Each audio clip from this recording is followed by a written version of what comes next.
Je suis Jérôme Jasinski, j'ai 48 ans. Je suis issu d'une famille d'artistes. Mes principales inspirations artistiques viennent pour la plupart de mon grand-père Stéphane, qui était un architecte moderniste et donc qui était dans les influences des maisons contemporaines, mais dans les années 40, donc les premières maisons Van de Velde et des choses comme ça, qui avaient déjà les lignes pures que l'on retrouve aujourd'hui dans les constructions contemporaines.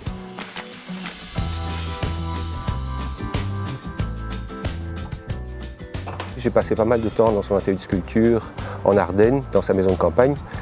Et j'étais observateur, j'étais petit, je tapais sur des morceaux de bois et j'observais tout le génie qui sortait de ses mains au travers de ses outils et de la matière. Le but de mon travail est de proposer des objets visuels puissants avec des influences cinétiques optiques dans la lignée des artistes cinétiques des années 50 à 80, avec évidemment comme référence que tout le monde connaît, qui serait Vasarely, mais pas uniquement. Le travail cinétique ne se résume pas qu'à Vasarely. Ma matière première utilisée est le bois. Et travailler le bois, ça nécessite un atelier conséquent, des machines conséquentes pour pouvoir le couper, le travailler, faire diverses interventions lors de préparation.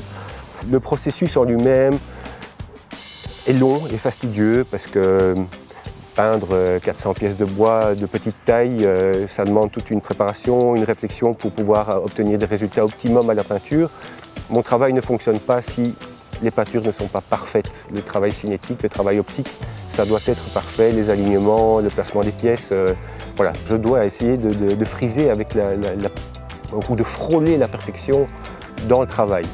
Je pense que la définition d'un artisan, c'est quelqu'un qui a un savoir-faire. Dans l'art, il y a tout le travail de l'artisanat plus un processus créatif. Voilà, je pense que les deux sont intimement liés et sont complémentaires.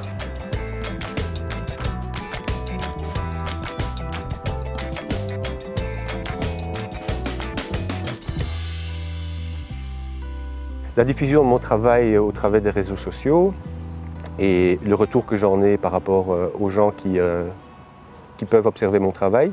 Waouh, super, beau, étonnant, hypnotique. Un retour immédiat parce que les gens ont ressenti visiblement une émotion simple mais puissante. Mon esprit quitte un peu mon cerveau ou se libère de mon cerveau et puis part dans diverses directions. Et puis tout d'un coup, il y a des choses qui m'apparaissent.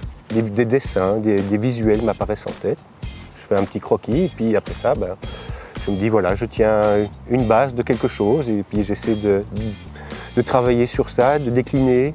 Il y a un processus d'ébullition interne puissant pendant toute la gestation du processus. Il y a toutes sortes d'émotions qui s'entremêlent pendant toute cette période et qui m'apportent finalement quelque chose de bon au fond de moi. Je sens qu'il y a quelque chose de bon. Le processus créatif est intéressant pour ça, c'est que plein d'émotions s'entremêlent tout le temps. Plus le processus avance, plus j'arrive au bout du travail sur un tableau. Au moment où je recolle tous mes petits blocs de bois pour obtenir la pièce finie, enfin, que je vais voir pour la première fois. Et quand il est là, j'obtiens ce que je souhaitais. Là, je me sens terriblement bien. Une espèce de libération après avoir mis en gestation quelque chose pendant longtemps, puisque le processus est quand même relativement long. Et puis l'aboutissement est une délivrance, oui, clairement.